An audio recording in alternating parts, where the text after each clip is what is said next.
Okay, so once again, welcome everyone to our webinar. And I was saying a couple of minutes ago, today it's not about me speaking for the whole hour. It's about interaction. So it means that you're welcome, and I encourage everyone at any moment in time to interrupt, add your comments, have a discussion, and share your thoughts. I think it will be better for everyone to have such kind of, workshop mode. My name is Alexei, or just Alex. I'm based in Liverpool, UK, but I see that people joined all over the globe, which is great. And thanks a lot, everyone, for joining today's session. Today, we are going to cover, let's say, the basic of AI agent, because it's the first webinar in a series of webinars, which I'm planning to do. And based on what Meetup platform received as a list who is attending today, it's a mixture of audience in terms of who is well familiar with AI and who is new to AI. So in order for me to understand the level of understanding about AI topic. So for example, if you ever build AI agents, could you please maybe say or just write in chat, what are your understanding of AI? Are you well familiar with AI, or you just exploring and we want to understand the basics, so that it will help me to be focused on a specific needs.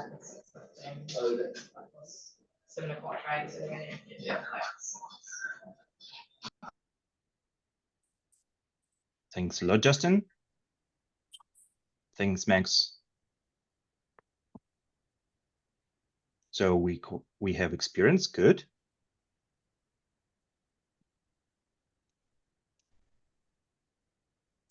Thank you. Very familiar, good. Okay, thank you, everyone. So then let's get it started. So because first of all, few words about me, the reason why I organize this session and why this workshop might be valuable for every one of us.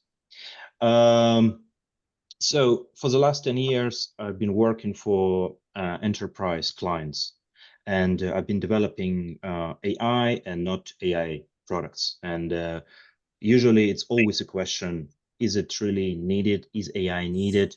And if it might be done without AI, of course, we have to choose non-AI approach. However, for the last couple of years, the affordability of AI completely changed. And I strongly believe that small, especially mid-sized companies now, they can benefit a lot what in the past was only affordable to big enterprises. So literally everyone who is interested in AI, now it's a great time to start applying what current AI models gives us. So that's why we are here. That's why we are going to have this, interaction, this workshop, to understand how we all can benefit from AI implementation. Because I think nowadays it's super affordable again, and especially for small and mid-sized companies, they don't need to have internal in-house development team. They don't need to have in-house AI team to get most of the benefits which currently available on the market. And feel free to, by the way, as I was mentioning earlier, interrupt me or add your comments. You're really, really welcome about it. Again, it's about interaction. It's not me speaking for the whole session. So if you experience from your interaction with people, or with technology, or with other organizations, feel free to share it. But that's my personal observation for the last 3 years of implementing AI products.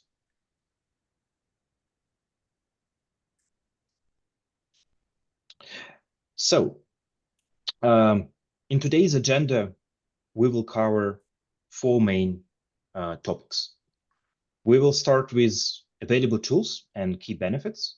Then we will switch to building our own AI agent in a demo. And again, today I prepared the really foundational AI agents. So it means that if some of you already much more advanced in AI agent space and how to develop them, you're always welcome to add additional flavor. Maybe today we'll organize, maybe another level of the demoing how AI agents might work.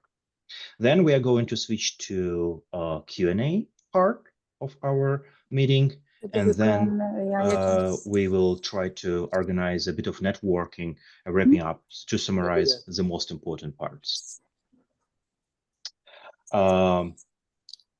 Okay, let's get it started. So again, I will cover the basic parts, and the first part, it's about what is AI agent. So in order to understand it, maybe you're familiar with Hugging Face, and I borrowed that metaphor from Hugging Face. By the way, it's a great research to find custom models and learn more about AI agent. I strongly recommend everyone to visit Hugging Face, subscribe to their materials and documentation if you're interested in developing AI agent, and there are a lot of useful, really useful information. So who is Alfred? Alfred is an agent. And, the metaphor might be familiar to a movie. I think everyone saw this movie. And what Alfred can do, it can do a lot of interesting things. But our goal today is find out what exactly might be done. And in order to do so, we have to have a command. So it means that we first need to understand what needs to be done. For example, Alfred, I would like a coffee, please. And then once Alfred receives a command, Alfred start thinking. And of course, by Alfred, nowadays, we are talking about large language machine models, which is literally Alfred as our friend. It is here. And when we talk about different large language machine models, I don't want to go into details, but there are multiple available. They always compete between each other. I'm pretty sure you've heard a lot of them, and there are always like some pros and cons for each and every model. Some of them a bit cheaper, some of them much more expensive, some of them contain reasoning logic, and some of them focusing on specific topics. For example, some of them better with voice, some of them with image recognition, image creation. So they're depending on each and every task. But what we need to know here about Alfred, our friend, is that every time when he receives a command, he needs to understand, okay, in order to make a coffee, I need first to go to a kitchen. After I go to a kitchen, I need to find a coffee machine. I need to find a beans. I need to find a cup, and so on and so forth. I think you will follow what I'm trying to say. And at the end, Alfred needs to understand that the final result as a user expectations, it is the nice cup of coffee with a great taste. But Alfred cannot do it by himself. Why so? Because he needs the tools. He needs to understand, okay, here's a coffee machine. That's what I need to use. And Alfred might have access to different kind of tools. He might have access to a computer, and you name whatever tools is available. The main point of the step number 2, it's a thinking, because it requires for LLM to execute the function based on the outcome of the thinking approach. And then at the end, the execution happens. So Alfred is in a kitchen. It uses the coffee machine, and the result is being generated. So this is an important phase.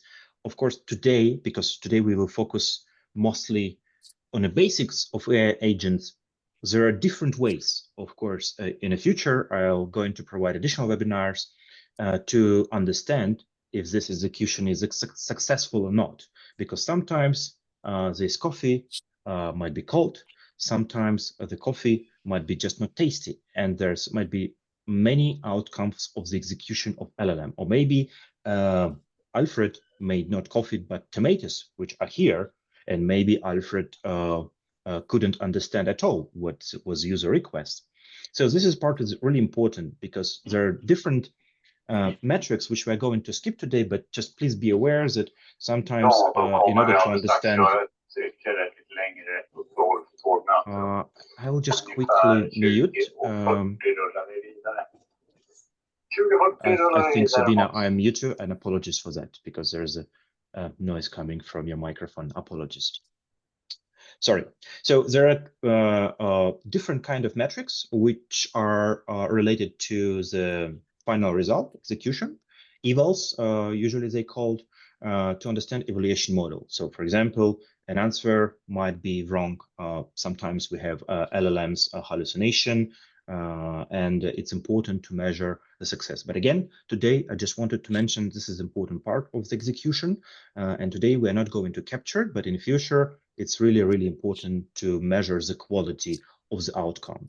And of course, by quality, it also includes reliability of the model, because if you're familiar with engineering approach and when you develop the code, it's quite deterministic, because every time when we write a code, of course, if it's without bugs, the outcome of the code is quite clear. Whatever you write, it will give always the same outcome in most of the cases. However, when we talk about large language machine models, the outcome is not really deterministic, it's probabilistic. And that's why it is important to control the outcome of LLMs, especially during execution phase, and measure the success of it. Then, in whatever company we are going to implement AI agents, that will be successful. My point is, just don't miss the important piece of measuring the success of your LLM.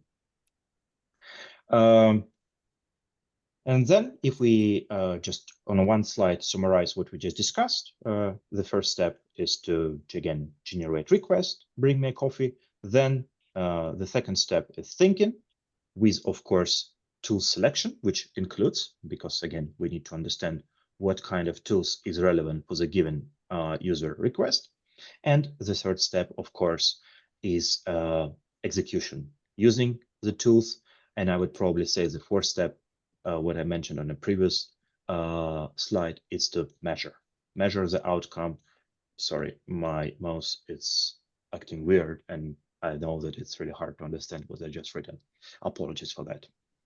And because when we build AI agents, I wanted to give one slide, which is summarizing ranking of AI agents. Because in today's demo, and we switch in about 10 minutes to the demo part, where we're going to build a couple of agents, there might be different ranking applied. What do I mean by ranking? It's like, it's like a car. You have a basic car, and then you have an expensive Rolls-Royce. So here, we are talking about the basic car, which will move you from point A to B. But if you want to be moved from point A to B in an automatic way, with the most comfort, of course, it will require much better agents to be implemented with much better capabilities. So my point is that please be aware that there are different kinds of agent, and what I think better to focus here, it's on this column, what's called. And for example, when we talk about multi-step agent or multi-agent, which are will not be presented today in a demo because it requires more time, but it means that that Alfred, which I mentioned, each Alfred, there might be multiple Alfreds, and one Alfred might be an expert in brewing a coffee. Another Alfred might be expert in different things, in analytics. Another Alfred might be an expert in voice compilation and many other parts.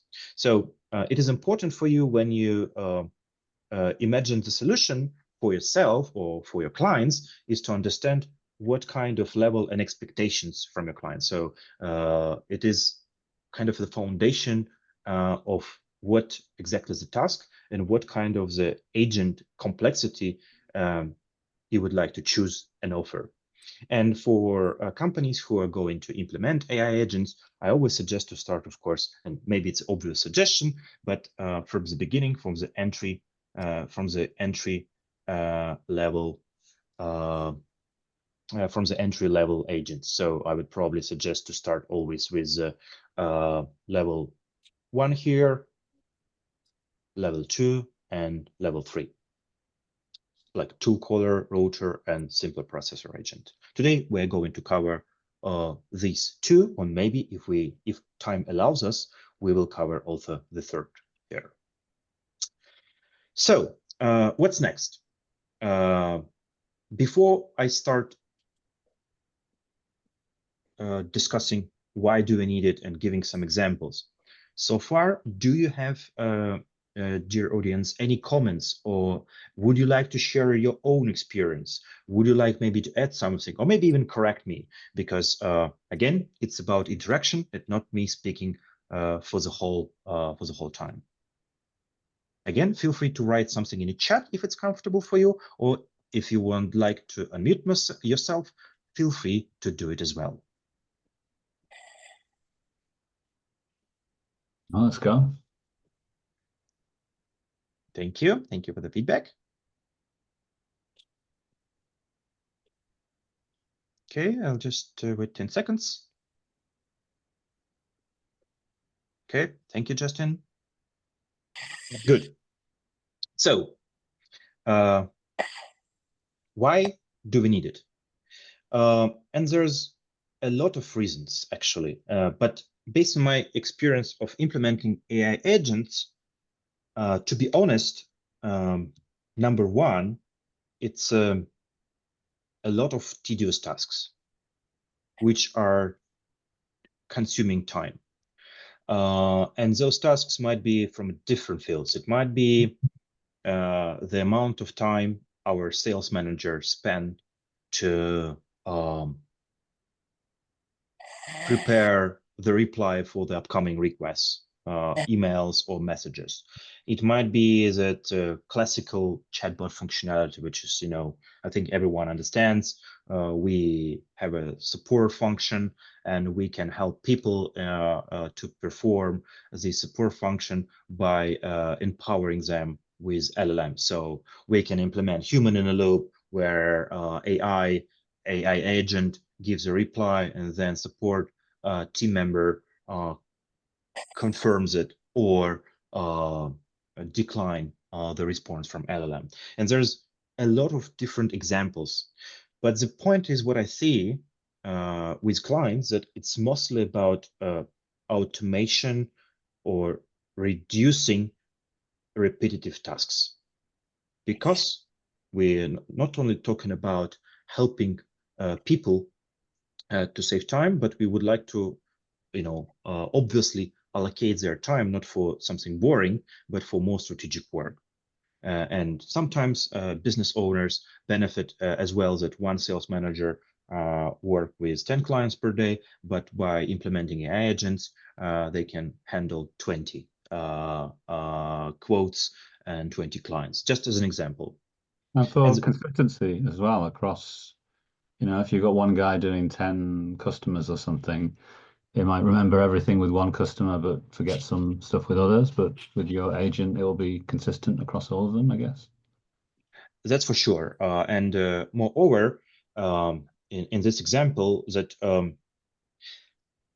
just for if we talk about sales manager, in order for a sales manager to give a proper response for upcoming lead, they need to really not only write a response on top of their heads. Of course, they always can do and have a call with the client.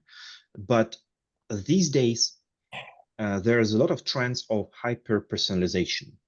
So what does it mean? It means that if those sales managers will be equipped with an agent, what I see in my projects, where those agents can retrieve information from internal tools, from CRM, from already completed projects, and use this data to curate the response, the client expectations will be exceeded. And if the client expectations are exceeded, then the chance of successfully closure of this deal will be much higher than the classical conversation of the sales manager with the client. So that's the beautiful part of AI agents. The beautiful part of that Alfred, which we discussed, the more we equip Alfred with a tool, and of course, I don't recommend, once again, to do it straight away if you're just trying to implement AI agents in your business, but even with one tool, you can achieve a lot of value in this example. Okay, so the second part, because today we're talking about benefits. It's so-called no-code revolution. We just discussed an example of how to help a sales manager or support team function, because I was building this solution by myself, and we had an internal AI team where we had to build custom machine learning models to equip support team with certain tools to help them to spend less hours to answer client requests. And it was taking a lot of time and efforts to train models. Then it takes a lot of time to evaluate the proper responses, and it was quite difficult and it was quite expensive for organization. What happens now, you don't need to have developers. I mean, especially for a simple solution. Of course, if we talk about enterprise-based scale, of course, you have to have, and you have to invest because there's certain things which I don't want to mention right now to go into details. But for small and mid-sized clients, we can deliver value.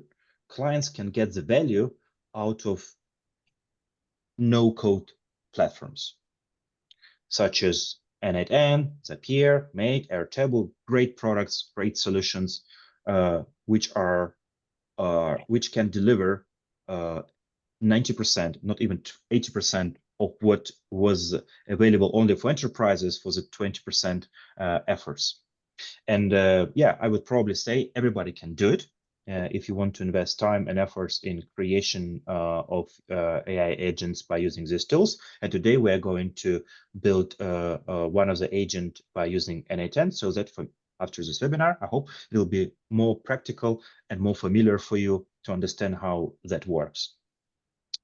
But yeah, the point is that these days you can get a lot from AI without investing how it used to be in the past. So you don't need even we're not talking about tens of thousands or millions like it was a couple of years ago. Now it's available for everyone. And of course, the last but not least point here is to create competitive advantage for your company by using these AI agents.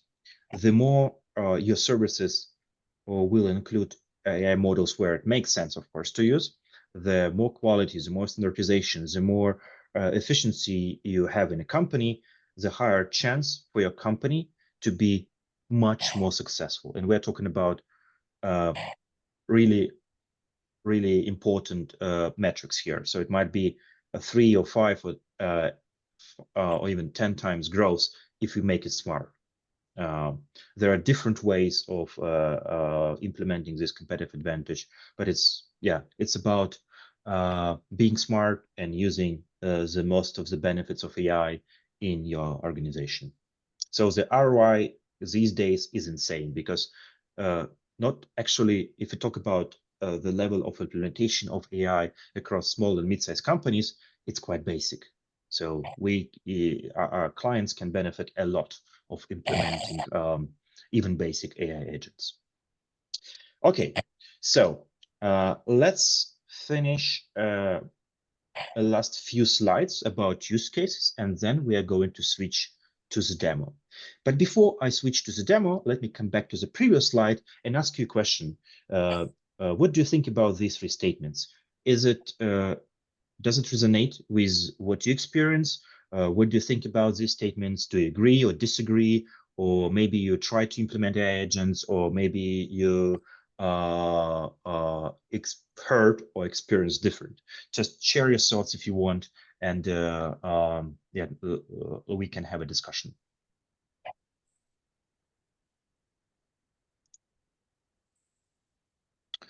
I see the question from James. Thanks a lot, James, for a question. What are the main challenges? I'll answer it in a second.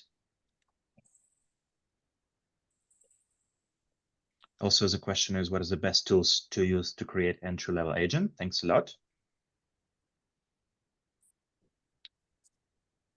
I have a question, Alexei. Yes, Max.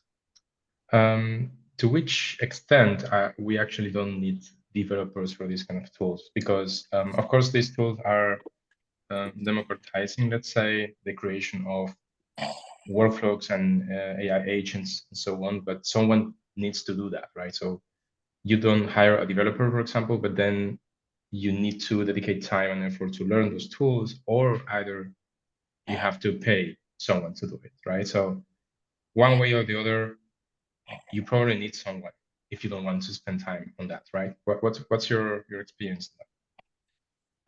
Yes, and I always give to my clients the following advice, that it's a really revolution from my standpoint of view. And I'm just trying to be brutally honest that if my clients want to invest time and effort to study how everything works, now it is a matter of months, not a matter of years to study. That's a huge difference. That's what I would like to highlight. If there is a desire for a client to learn how to build and implement everything by themselves without having developers, and each and every client, especially from small and mid-sized companies, they can build it by themselves. But of course, as you said, Max, it will require study and consistency in this overall process. But the difference is that it's not years again. We're talking about months of studying. That's a huge difference. And of course, if clients wants to save time and efforts and get the most of ROI from implementation of AI agent here and now, the best way would be to hire someone who can do this for them in the best way possible. Like it's a classical IT problem which been for the last 20 years since the beginning of the career, build versus buy. And yeah, now the scale, it's moving in a really interesting direction. I hope I was able to answer a question, Max. Definitely. Thank you very much. Yeah, so these, I'm trying to answer James' question about these tools. The tools are listed here. This is really great. Today, we're going to focus personally on my favorite. Of course, I'm not an employee of NA10 or sponsor of any kind, but I do like solution. I compare it with a peer. I'm so sorry, Manraj. I think I'm going to, if you're saying something, feel free to repeat, but okay, thank you. Yeah.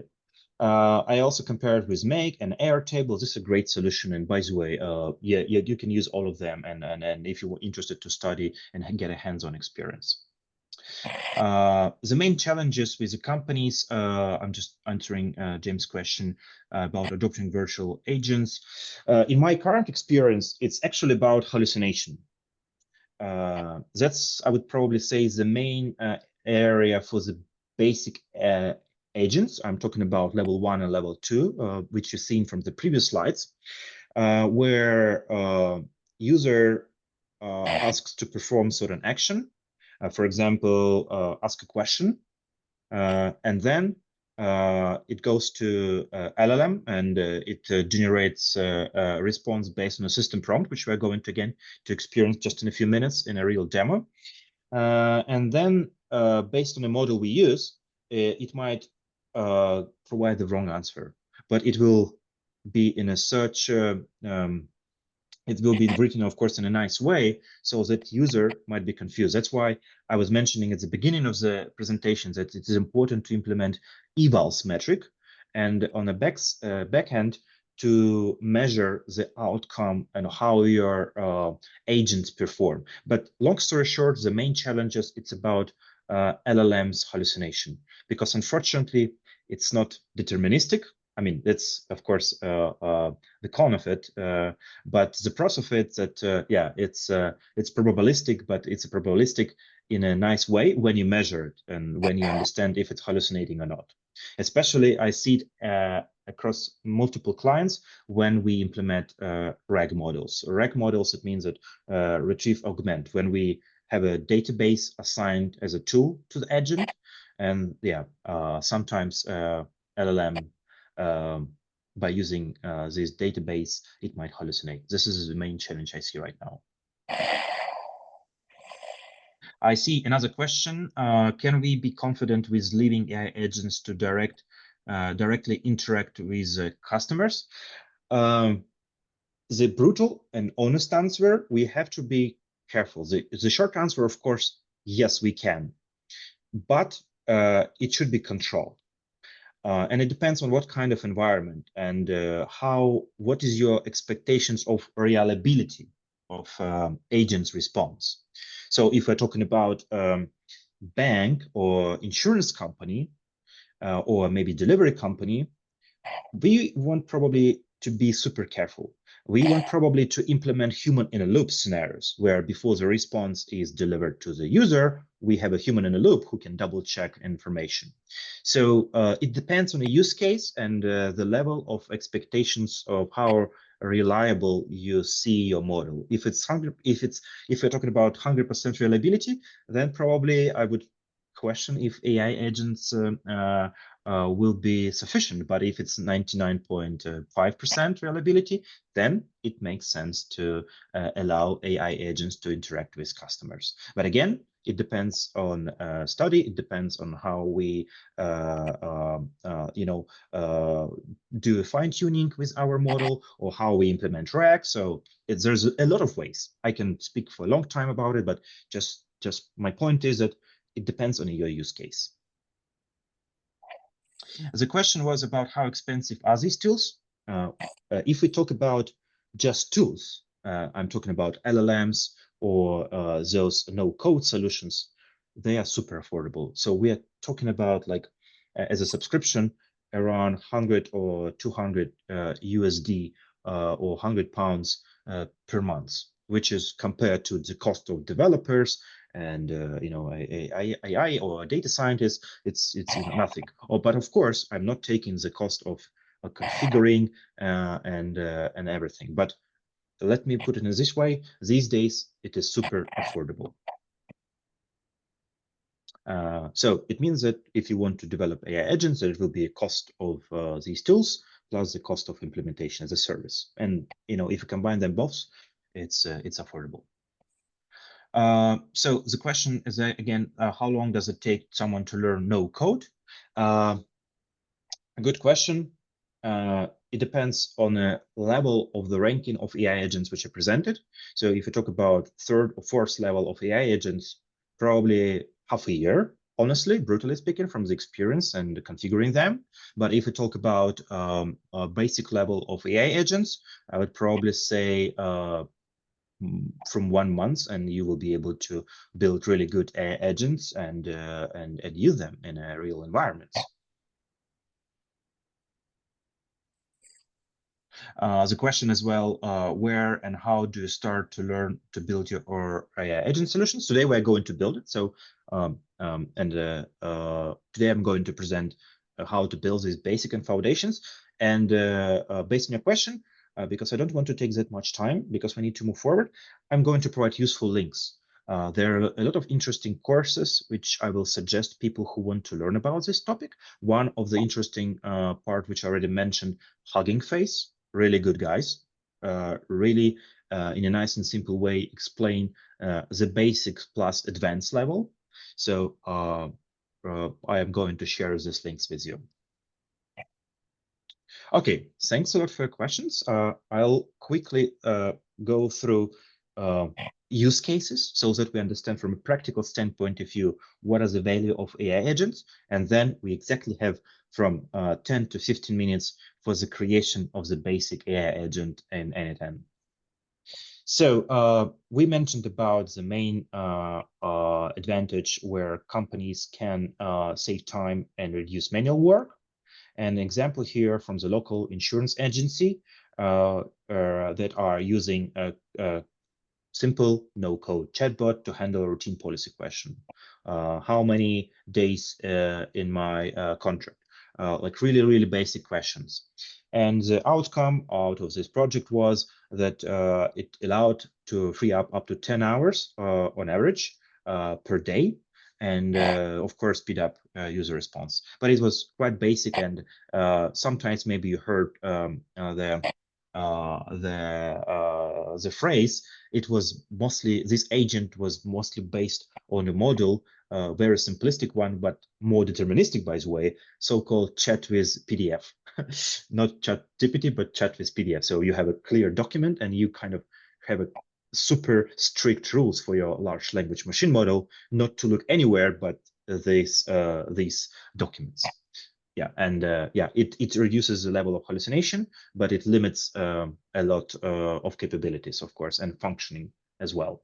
So, but again, as a result, it was basic level agent, but it helped to achieve a lot of time, a lot of hours saved. Another example here, which is a second level of the agent, it's about lead conversion and boosting sales. What does it mean? In one of the consultancy, there were a lot of upcoming queries, and in order for sales reps, and sometimes it was different, not spam, but not really buying intent. So the whole implementation of this AI agent was to understand the request intent and prioritize this for the sales reps.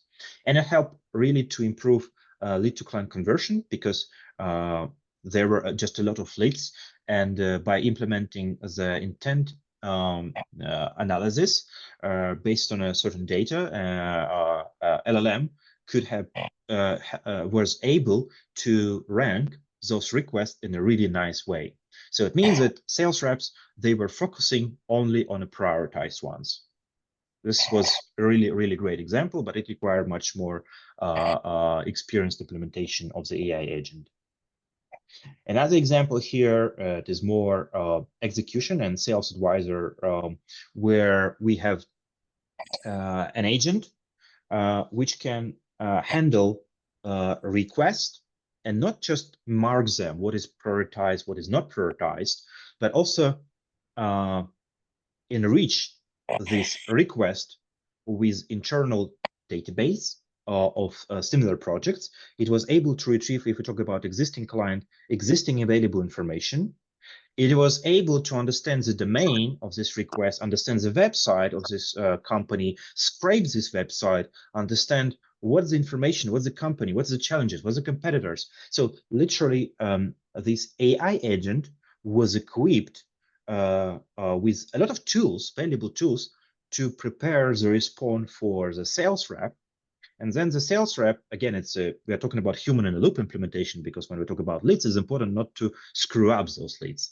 And then human in the loop implementation allowed to approve or correct the response from AI agent. So it means that on average, it was taking in the past for each and every sales manager 2 hours to prepare the response. But after this implementation, it was taken 10 minutes for the sales manager to provide a really decent response to a clients by using a lot of knowledge which was done by and which were compiled and done by the agent. So the outcome was faster lead response, high priority leads get implemented attention, and increased conversion.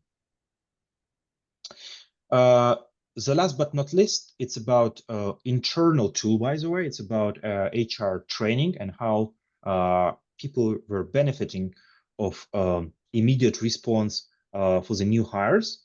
But I was just thinking, just looking at the time, that the whole idea of this implementation is that multiple AI agents combined together can track the progress of a new hire. It can tailor and personalize the onboarding session for each and every hire based on a role. It's more towards enterprise-based implementation. And honestly, I was just a bit partially involved in this project, but it's quite, the result was fantastic and the implementation was great, but it requires much more senior knowledge and implementation, and it's mostly you're benefiting with incredible ROI, especially if you're enterprise, from enterprise segment. But yeah, so the main reason why I implemented this slide is that when you scale your agents across organization, there's a lot of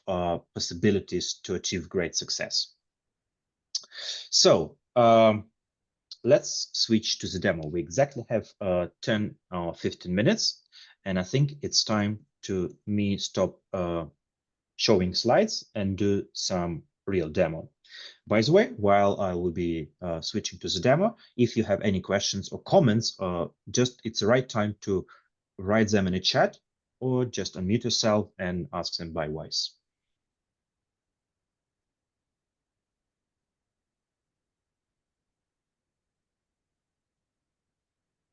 Okay, so let me then start the demo part. And of course, in demo, everything can go wrong, but just wanted to say a few words that we are currently using the cloud version of N8N. It's a great solution. By the way, they just raised 50 million investment. So there's a lot of things will be going on with this tool. So I think it's great potential. It's a bit more technical. However, again, after studying, everyone can do it after a couple of months or especially.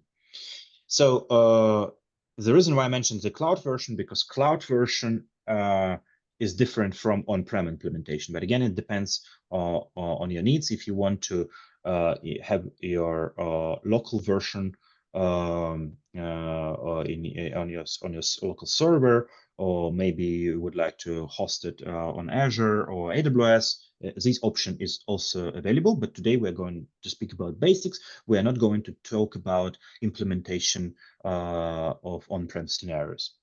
Yeah, and even with a free version, it allows you to create basic workflows.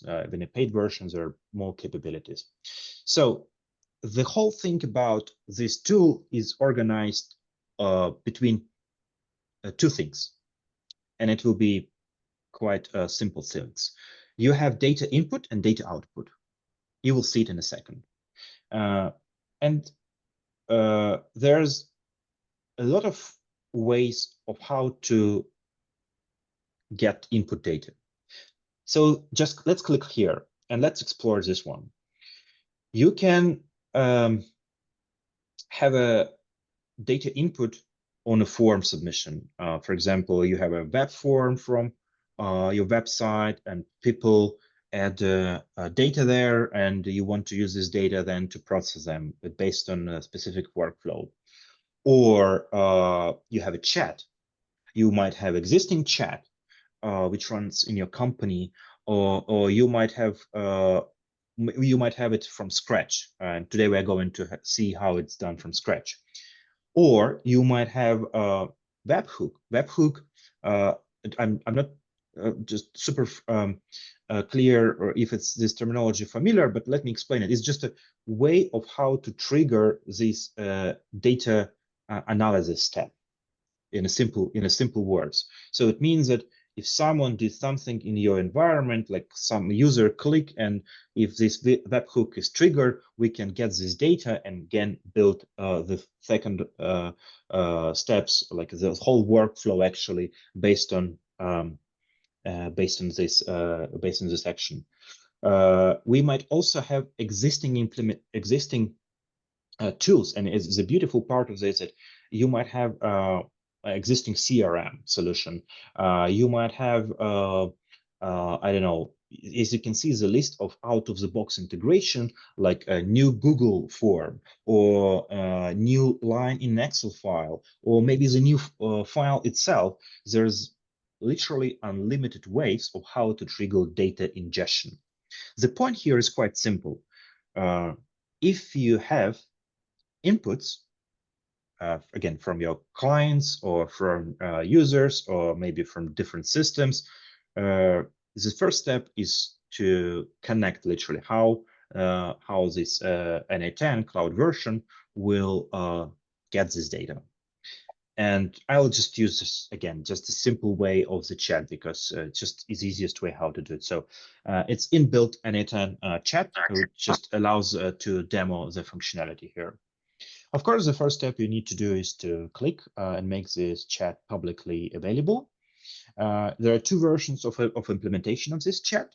You might choose a hosted chat or embedded chat. Embedded chat, it means that if you click here and read the documentation, it allows you just based on this page, just to adjust this chat to your website, to change the color, change the form, and so on. But don't worry, I know that in an agenda it was no code. This code, it's actually quite simple, and if you don't want just to tailor this chat or and implement it to your website, you can just select the hosted chat. This is what we are going to do today. Hosted chat, it just allows you to use inbuilt NA10 as a link, place it wherever you want, and it will work out of the box without any adjustments. So here, authentication, just press no, and then initial message, you just need to define, hello, hi there, I am a smart AI agent. I can help you to find the best coffee on a market. Just outside of my brain, don't ask me why I'm talking about coffee. Probably it's about that Alfred experience example, sorry, which we discussed earlier. Then you can add optional fields. So for example, you can allow file uploads, which for now, I don't want to recommend. So just an example, please be aware that if someone can upload a file, it can also analyze it, but just as a beginning, you don't need to. You can allow origins. It means that only from a certain sources they can put these data. So only from your website, the data will be allowed to put. By data, I mean not only files, but also chat, and so on and so forth. I will just quickly skip these ones, and let's just proceed with this next steps. So the goal here is quite simple.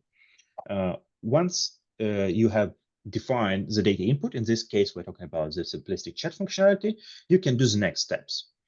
And there's so many capabilities of how you can do. You can build in if no functionality, like if it's files, then you can have a branch of your workflow. If it's a text, another branch of the workflow. But today we're just going to focus just on text, just on simple functionality, not to overwhelm everyone with implementation. So I'm going to click AI agent, which always includes three parts, as was explained on a slide with Alfred. So it needs to have a chat model.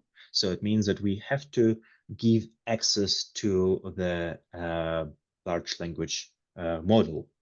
We have to specify a memory, and we have to specify a tool, which is, by the way, optional. Memory and tool, optional, but chat model is not. Let's start with a simplistic way of choosing the model. At the beginning of the presentation, I was talking, at the moment, there are so many different LLMs, and each and every different from each other based on your scenario. So the first goal, of course, to choose between those LLMs which will suit the best for your needs. Just for this, for the sake of the demo, I'm going to use just a classical OpenAI GPT-4o Mini, and we don't want to just start comparing them between each other and finding benefits. There should be additional session or a series of sessions to compare them between each other. But again, if we're talking about simple AI agent of level 1 or level 2, please be aware that all existing brand new LLMs from like a Gemini, Anthropic, or OpenAI, it will be already more than enough, believe me. So here I'm just choosing GPT-4o Mini model. and I'm choosing my OpenAI account. Just for the sake of the time, we're not going to talk about how to configure it, but please be aware that in order for this model to work, you have to go to an LLM provider, like a DeepSeek or OpenAI. You have to get an API key. You have to get a base URL in order for model to call this endpoint and get this API key so that it will work. Of course, you just need to add a bit of money there, just pay and activate it, but it's a quite straightforward process and nothing complicated there. And there's existing docs how to do so. There's, you know, it's actually not a big deal, so to say. So once we select the model, once we connect our API, then you have additional options to add here, but just for the sake of the time, we're not going to explore them. But yeah, again, it's in some certain scenarios, these options might be super useful. So now the model is selected. We are going to talk about memory. And the memory is a nice way. I always recommend implementation of them for my clients because sometimes user have a session, if we talk about chatbot functionality, even other data inputs, and it is important to have a history of the conversation. So in this way, I'm just going to use a simple memory example, but for my client's implementation, I strongly recommend to use Postgres chat memory, just a bit more professional, reliable. You have a data access control, and these requests might be analyzed, and they don't disappear like in a simple inbuilt NA10 memory. So, but just for the sake of the demo, we have let's use the simple memory for inbuilt version, and the context window lengths is just the way how many requests the model will remember. So let's put 5 or 10. Again, it's in a classical way, it's more than enough. And here, in terms of the tool, there, you know, again, Alfred might be equipped with every tool to perform an action. It might be a Google suite, which can schedule an event, reply an event. And by the way, my Google just activated, sorry for bothering you, Google. And there might be a lot of other tools available. You might get access to Salesforce, you might write something, you might delete something. But just for the sake of the demo, let's use the classical, but very important, which is a kind of valuable for chatbot implementation. It's a vector store. Vector store, again, just for the sake of the time, I'm not going to go into details, but I just want to say that the configuration of the vector store, it's quite important in order to implement RAG systems where your agent will not provide response to your user's request based on just the training data, but it will go to your knowledge base. It will go to, let's say, website if you have it in a scraped way. I'm going to show it maybe in the next webinar how to do everything, and then it can put it to vector store so that LLM can use this tool, use this knowledge in order to limit hallucination. Because without calling this knowledge base tool, the level of hallucination might be super high. Just for the sake of the demo, we are going just not to edit for now, and we are going to proceed with maybe next steps. For example, the data output will already work, but I wanted to show you why it is important to configure system message. The system message, it's kind of instruction for AI agent, for the model to behave in a certain way.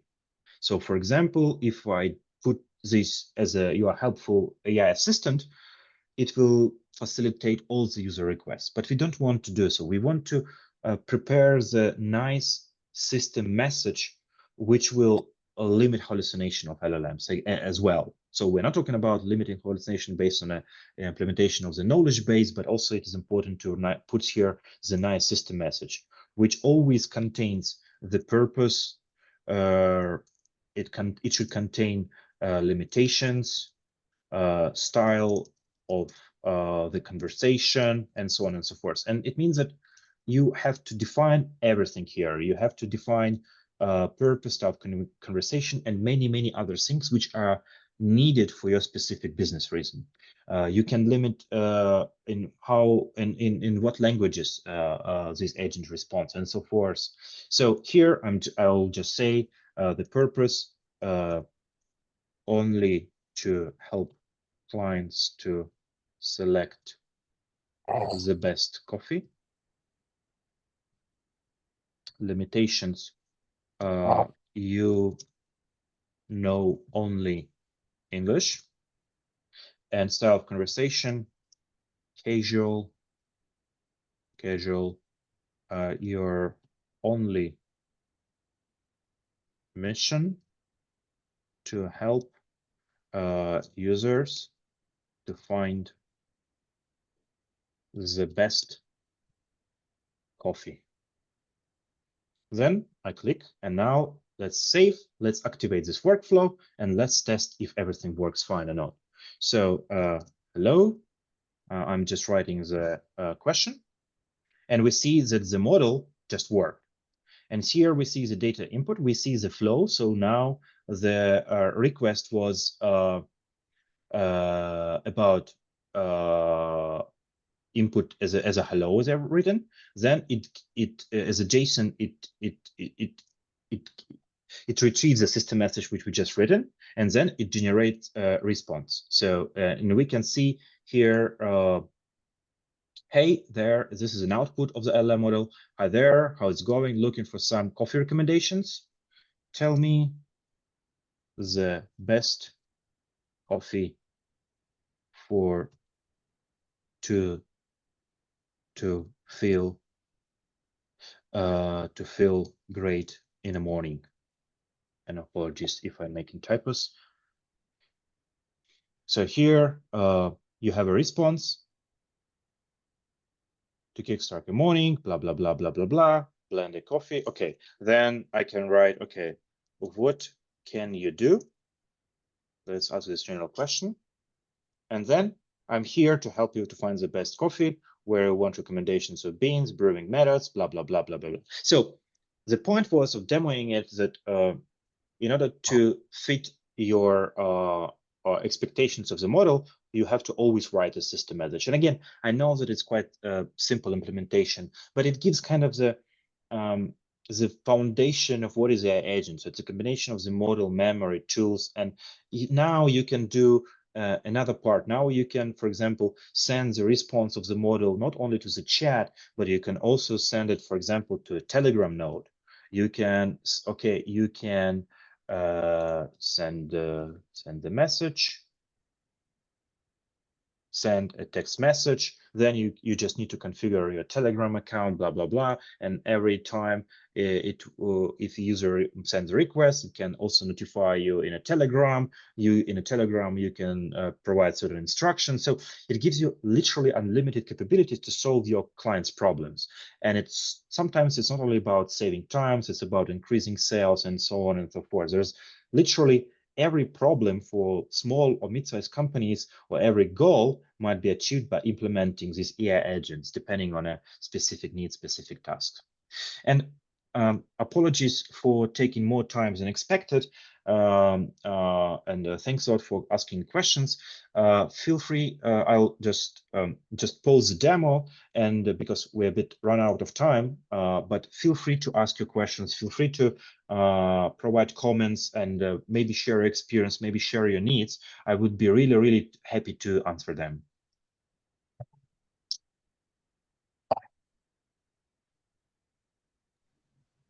I have a question, Alexei.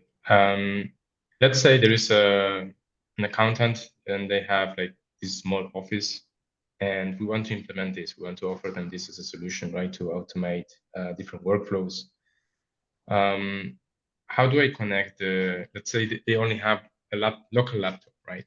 How do we connect the systems or the documents they have there in this small office with this N8N cloud system? Like how can I get, for example, let's say I want to create a chat for them or for their clients, actually, for the accountant's clients. Yep. where they can ask about information of how is my case going on, let's say. How is the connection of all these things? Actually, it's also a classical example. It's not a problem to build, so you can like the vector store I mentioned. If some of your clients, they have an internal database, of course it should be uploaded to the vector store, where this data, unstructured data, will be stored in a vector mode, so that LLM can get retrieve the data in a faster way, and so on. Yeah, it's sometimes I implement for my clients, if it's okay for them, the way of, for example, storing their documents in a Google Drive. So they upload their documents in a Google Drive. I then connect with their permissions to that specific Google Drive store. In an automatic way, I retrieve the data. Then I build the workflow which sends this data to a vector store injections and through the embedding function. And then once it's there, client data, as for example, as a knowledge base, will be used by LLM to limit hallucinations. That's the way how it might be implemented. So the way where to store the data, where to it's vector store, yeah, especially if we talk about knowledge base. The way how client can provide it to you, it's in many ways. It might be Google Drive, it might be even zip folder on a USB drive, but you have to then upload it to a vector store anyway. But it will require maybe additional demo, but yeah, feel free to reach out to me. My contact will be on this slide, by the way. And I will be happy to support you with this. It's not actually a big problem to implement it. And by the way, I forgot to mention that everyone who want to have a discussion and follow-up calls, this are my contact details in Telegram or on WhatsApp or by email. Yeah, you can always reach out to me. But sorry, Max, did I answer a question, or maybe I misunderstood it? Feel free to provide your comments. No, that's actually a good answer. Yeah, Google Drive or any other stuff, and then we just connect. I guess anything also allows you to connect to Google Drive of your clients, right? Yes, out of the box. Of course, it's a bit complicated process to configure APIs because Google limits access control. You should create a password. You just need to just go through a bit of annoying steps with Google.